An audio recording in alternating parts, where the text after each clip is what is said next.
കുമ്മനത്തിനെ തോൽപ്പിക്കാൻ പോയപ്പോൾ വേറെ ആരെങ്കിലും അല്ലെങ്കിൽ ഇത്ര ഇമ്പാക്റ്റ് ഉണ്ടാകത്തില്ല. അതെ, മുരളീധരൻ ഉണ്ടായിരുന്ന ഇമേജ് എല്ലാം പോയി.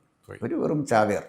പാർട്ടി പറഞ്ഞപ്പോൾ നല്ലൊരു മനുഷ്യനെ തോൽപ്പിക്കാനായിട്ട് കച്ച കെട്ടി ഇറങ്ങിയ ഒരു രാഷ്ട്രീയക്കാരൻ. അതിനിയും മുരളീധരൻ്റെ ജീവിതത്തിൽ അപരിഹാര്യമായ നഷ്ടമാണ് ഉണ്ടാക്കിയത്. സാർ അതിലൊരു കാര്യം കൂടി ചേർത്തു സാറേ, അത് കോൺഗ്രസ്സിൽ മുരളീധരന് വെച്ചൊരു വലിയ കെണിയായിരുന്നു എന്നാണ് ഞാൻ മനസ്സിലാക്കിയത്. കാരണം വേറൊരാൾ കേരളത്തിൽ കോൺഗ്രസിൻ്റെ മുഖ്യമന്ത്രിയാവാനില്ലാത്ത ഒരു സ്റ്റേച്ചറിലായിരുന്നു വട്ടിയൂർക്കാവിൽ മുരളീധരൻ നിന്നിരുന്നത്.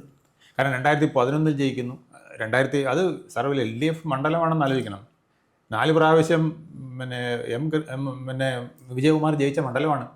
വിജയകുമാറിന് സ്പീക്കറാകുന്നതിന് മുമ്പ് ഉള്ള മുതൽ 4 പ്രാവശ്യം അദ്ദേഹം അവിടെ നിന്ന് ജയിച്ചിട്ടുണ്ട്. ആ മണ്ഡലത്തിലാണ് മുരളീധരൻ വന്നിട്ട് അത് തൻ്റെ കയ്യിൽ മുറുകെ പിടിക്കുന്നത്. 2011 16 അത് കഴിഞ്ഞിട്ട് 19 വരെ അദ്ദേഹം ആ പൊസിഷൻ കീപ്പ് ചെയ്ത് ഇപ്പം നിന്നിരുന്നെങ്കിൽ ഇപ്പോഴും അദ്ദേഹം ജയിച്ചേനെ. കൂടുതൽ വാർത്തകളും വിശേഷങ്ങളും നേരിട്ട് ലഭിക്കാൻ ജനങ്ങളിൽ നിന്ന് ജനങ്ങളിലേക്ക് ജനഭൂമി ന്യൂസ് സബ്സ്ക്രൈബ് ചെയ്യൂ.